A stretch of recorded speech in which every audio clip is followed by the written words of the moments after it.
Apreciadas y apreciados maestros, tengan todos ustedes una muy buena semana. Para esta ocasión, nuestra directora, la profesora Claudia, me ha solicitado realizar un tutorial respecto a cómo se realiza o cómo se diligencia el formato de programación temática de las distintas cátedras del área de formación humanística, la unidad de formación humanística.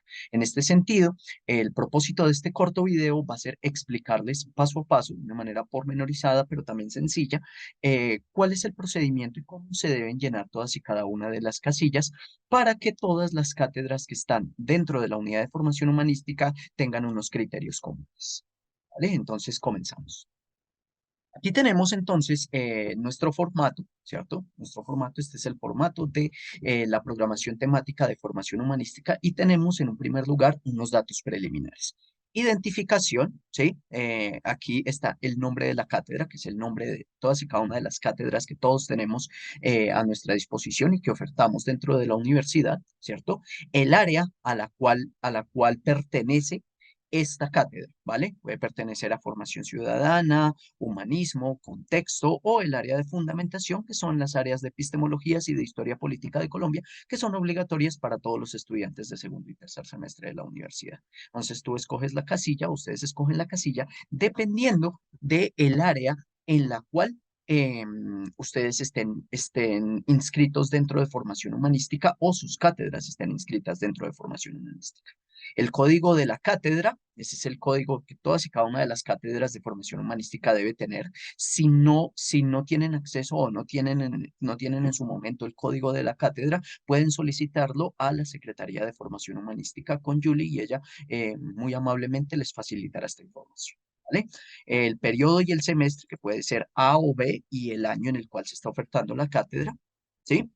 Y un resumen ejecutivo de la cátedra aquí, ¿vale? Ese resumen ejecutivo usted va a plantear en no más de 5 líneas cuáles son, de qué trata tu cátedra, ¿vale? De qué trata esa cátedra, ¿cierto? El nombre de la cátedra, de qué trata de una manera muy concreta y muy sucinta, simplemente como para generar un contexto en torno de cuál es la cátedra y qué nombre tiene y pues los datos más relevantes y más generales respecto a esta.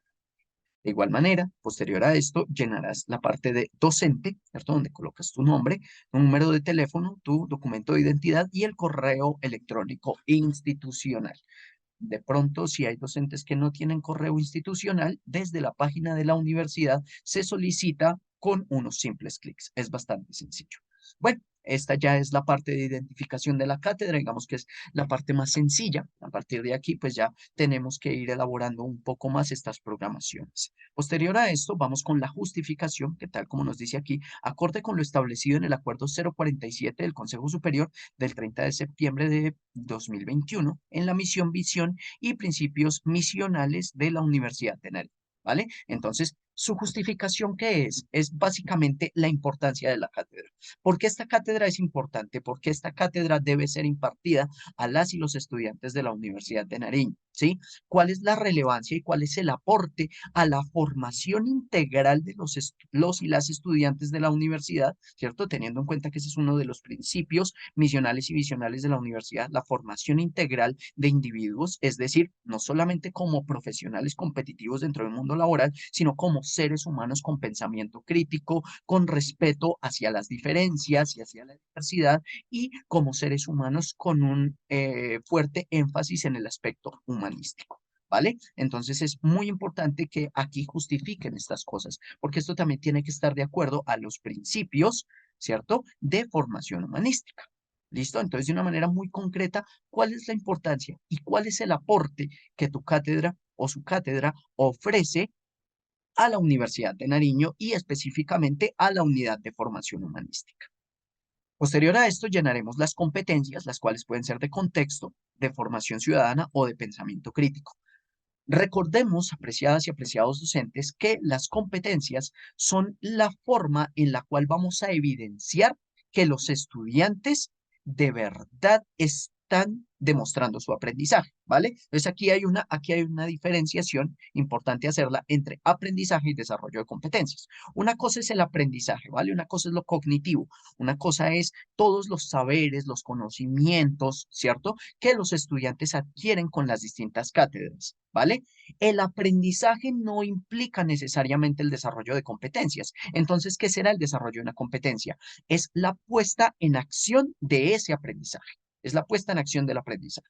De tal manera que una competencia es cuando un estudiante, ¿cierto? Un estudiante nos demuestra de alguna manera, de aquí viene la creatividad que tenemos los maestros para poder evaluar y evidenciar el aprendizaje y el desarrollo de competencias de los estudiantes. Es colocarlos en situación en la cual ellos tengan que aplicar lo aprendido, ¿cierto? En una situación y lo aprendido les sea útil, ya sea para resolver un problema, ¿cierto? O para generar reflexiones en torno a una circunstancia, ¿vale?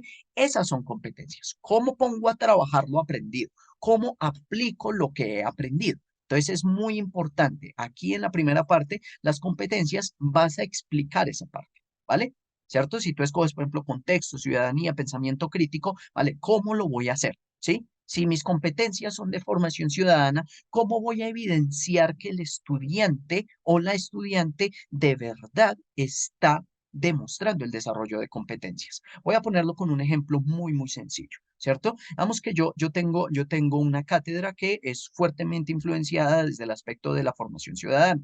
¿Cierto? Y allí pues le he explicado a varios estudiantes y hay un estudiante que desde el punto de vista conceptual, es decir, desde el punto de vista de hacer lecturas, de presentar algunas actividades, de participar en clase, este tipo de cosas, el estudiante como que no participa, no desarrolla actividades, falta mucho a clase, ¿cierto? Pero sí ha estado en algunas sesiones o ha estado en sesiones, ¿cierto? Y resulta pues que el estudiante desde la programación y desde lo temático, el estudiante iría reprobando. Ahora bien, resulta que está ya otro paro, ¿cierto? Está ya un paro nacional y pues las reivindicaciones sociales son perfectamente válidas. Y algún día en una marcha o en una manifestación que la universidad decide manifestarse allí, pues encuentro al estudiante, ¿sí? Digo, venga, ¿usted qué hace aquí? ¿Cómo así, profe? Si usted nos enseñó que somos sujetos políticos, sujetos históricos y sujetos de derecho, y la Constitución nos otorga y nos garantiza nuestro derecho a la libre asociación y a la huelga. Desde el punto de vista, ¿cierto? De la temática, el estudiante no aprueba, pero desde el punto de vista del desarrollo de competencias, el estudiante debe aprobar porque está demostrando desarrollo de competencias. Es decir, está utilizando lo aprendido, ¿cierto?, para actuar en consecuencia. Y eso es muy importante porque eso aporta a la formación integral de los individuos. ¿Vale? Principios de formación humanística a desarrollar de acuerdo con el área de la cátedra, ¿vale? En coherencia con el artículo 047 del Consejo Superior del 30 de septiembre del 2001. Este documento, este acuerdo, también con nuestra secretaria, con Julicita, lo pueden conseguir, ¿vale? Y allí están todos los principios de formación humanística. Los principios de formación humanística están fuertemente ligados a los principios misionales y visionales de la universidad, es decir, pensamiento crítico, respeto por las diferencias, la capacidad de argumentación, la formación ciudadana, ¿cierto? Y la formación en contexto. Eso es muy importante. Tiene mucho que ver también con las competencias, de tal manera que estos principios de formación humanística deben verse reflejados, ¿sí? En las cátedras. Al fin y al cabo, somos una unidad de formación humanística y todos debemos ir hacia el mismo lugar en este aspecto, ¿sí? Que es la formación integral de las y los estudiantes. Muy bien. Pasamos a la capite de objetivos, ¿cierto? Esto entendámoslo de la misma manera como se entiende en una investigación. Un objetivo general, que es como un propósito general de la cátedra, ¿cierto? Que busca esta cátedra en general, y los objetivos específicos, que como alguna vez me enseñó la misma profe Claudia Fanador, ella me decía, entendámoslo como una serie de escalones, ¿cierto? El último escalón es el objetivo general, y los distintos escalones son los distintos pasos que yo voy a dar para llegar a ese objetivo general. Entonces, estos objetivos, que deben ser máximo tres, ¿cierto? En los específicos, deben tener una secuencialidad lógica que permitan demostrar tanto el desarrollo de competencias como lograr ese objetivo general. De tal manera que construyámoslo de esa manera, con esa secuencialidad y que no sean objetivos que estén desligados uno del otro. Eso es muy importante. ¿Vale? Indicadores de desempeño, forma de establecer el desarrollo de competencias, ¿sí? Según el Ministerio de Educación, a los estudiantes, las y los estudiantes, se les puede evaluar de tres maneras: desde el ser, desde el saber y desde el hacer. Es decir, que hay dimensiones, ¿cierto? Tanto teleológicas como ontológicas como epistemológicas de evaluación, ¿sí? En ese sentido es muy importante, ¿cierto? Lo que les decía, la creatividad a la hora de evaluar, ya que el estudiante puede ser evaluado desde el ser. ¿Y cómo lo evalúo desde el ser? Desde sus actitudes, desde sus comportamientos, ¿cierto? Desde sus participaciones, ¿sí?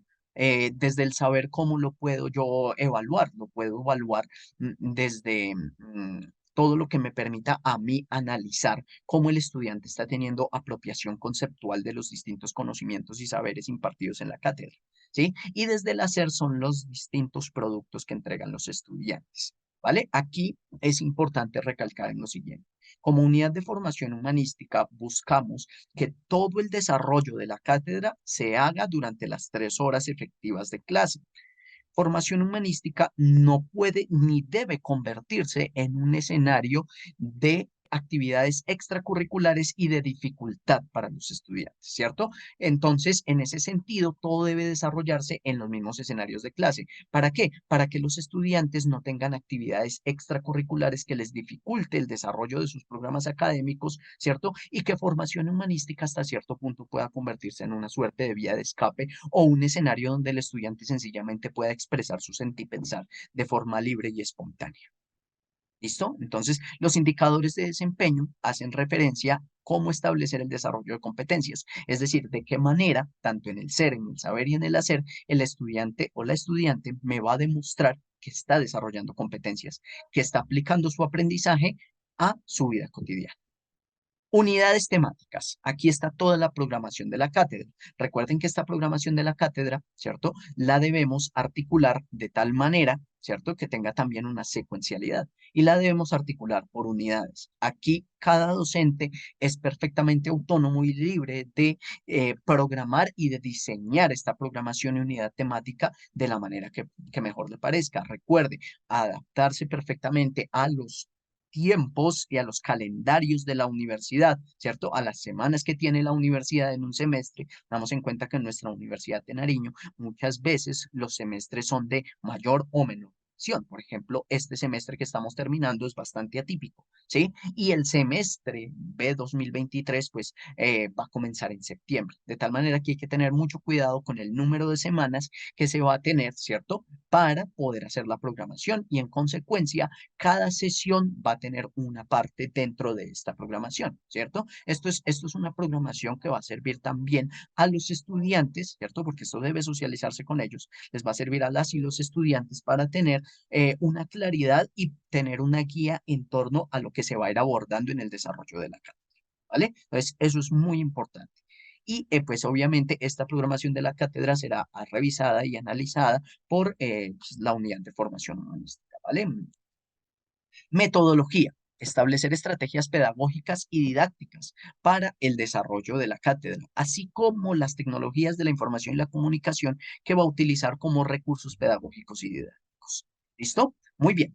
Ahora, aquí es importante entender el asunto de la pedagogía y la didáctica. Yo lo simplifico bastante y me parece una forma efectiva de abordar el asunto de la pedagogía y la didáctica. Sé que son cosas mucho más profundas, pero para efectos prácticos, ¿cierto? Funciona bastante bien, ¿vale?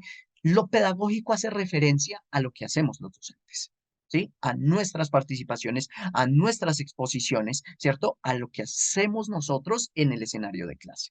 Lo didáctico ya hace referencia a lo que hace el estudiante. ¿Listo? Entonces tengamos en cuenta que si bien el encanto de una clase magistral bien dada nunca se va a perder, tampoco podemos quedarnos absolutamente en ello, ¿cierto? Y los recursos, ¿cierto? Que para eso son didácticos, deben ser posibilitadores y facilitadores del proceso del estudiante, ¿sí? En ese sentido, buscamos también integrar con las tecnologías de la información y la comunicación, es decir, las TIC, ¿cierto? Y de esta manera, ¿cómo vamos a integrar nuestros conocimientos con las TIC para hacer más digerible, si se quiere, el conocimiento para las y los estudiantes, ¿sí? Procuremos que nuestras cátedras no sean tan densas, ¿cierto? Tanto en el lenguaje, ¿cierto? Como en las lecturas, como en las actividades, ¿sí? Recordemos que este es un escenario en el que los estudiantes van a reflexionar, van a pensar, ¿sí? Aquí van a aprender cosas que son útiles para su vida, ¿cierto? Pero para su desarrollo como seres humanos más que como profesionales. En ese sentido, es fundamental que los estudiantes pues tengan flexibilidad, ¿cierto? Sin que la flexibilidad derive en el facilismo, obviamente, ¿sí? Pero que los estudiantes puedan tener un amplio abanico de posibilidades didácticas para acercarse al conocimiento, ¿cierto? Ya sea que se vaya a trabajar por asistencia remota o se vaya a trabajar de manera presencial, ¿sí? Es importante el aspecto didáctico, ¿sí? Ya que este aspecto didáctico es lo que va a permitir que el estudiante se empodere del proceso o sencillamente se aburra del proceso. Y por eso es tan importante. Entonces, recordemos, la parte pedagógica es lo que hacemos los docentes y la parte didáctica es lo que los estudiantes van a hacer. ¿Cómo lo van a hacer? ¿Cuándo lo van a hacer? ¿Cuáles son los propósitos de lo que van a hacer? ¿Cierto? Entonces, en ese sentido, es importante tener eso en cuenta. ¿Listo? Bueno, por último, vamos con la parte de evaluación, ¿vale? Que en formación humanística preferimos llamarle valoración que evaluación, ¿sí? Porque la evaluación es muy taxativa y es muy monolítica, mientras que la valoración abre ampliamente el espectro de posibilidades, ¿sí? En ese sentido, tú puedes valorar desde una actitud hasta una opinión.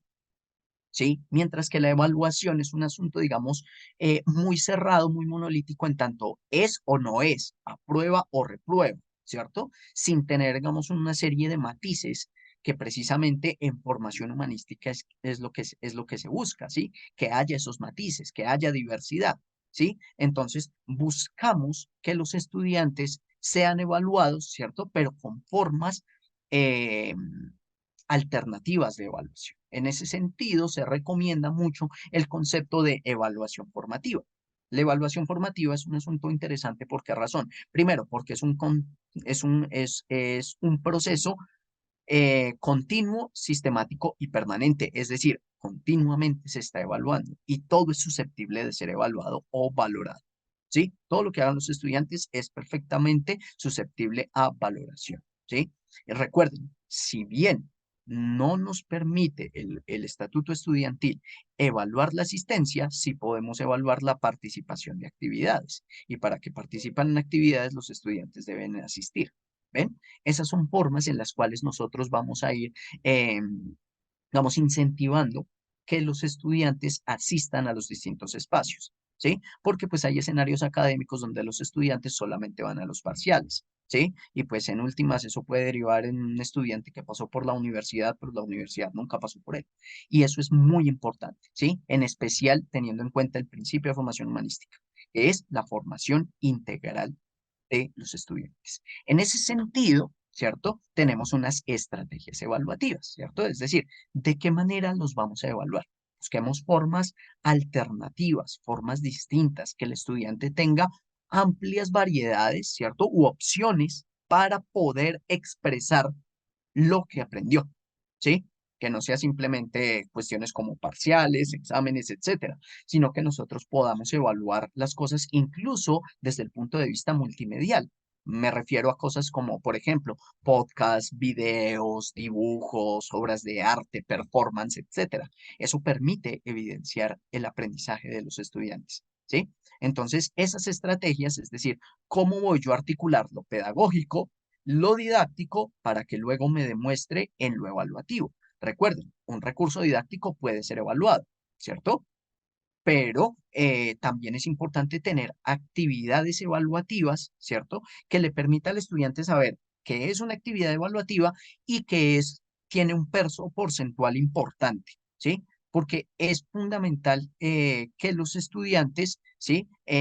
Tengan las distintas posibilidades para aprobar, ¿sí? Que formación humanística no se les convierta en en la piedra en el camino a las y los estudiantes de la universidad, sino que al contrario, se den cuenta que hay diversas formas de abordar los procesos académicos. Yo he tenido estudiantes de la universidad que me han dicho, mire, yo estudio, voy a decir cualquier cosa, yo estudio agronomía, ¿sí? Y mis clases favoritas son las del área de fundamentación de formación humanística, ¿sí? Porque son tan distintas, ¿sí?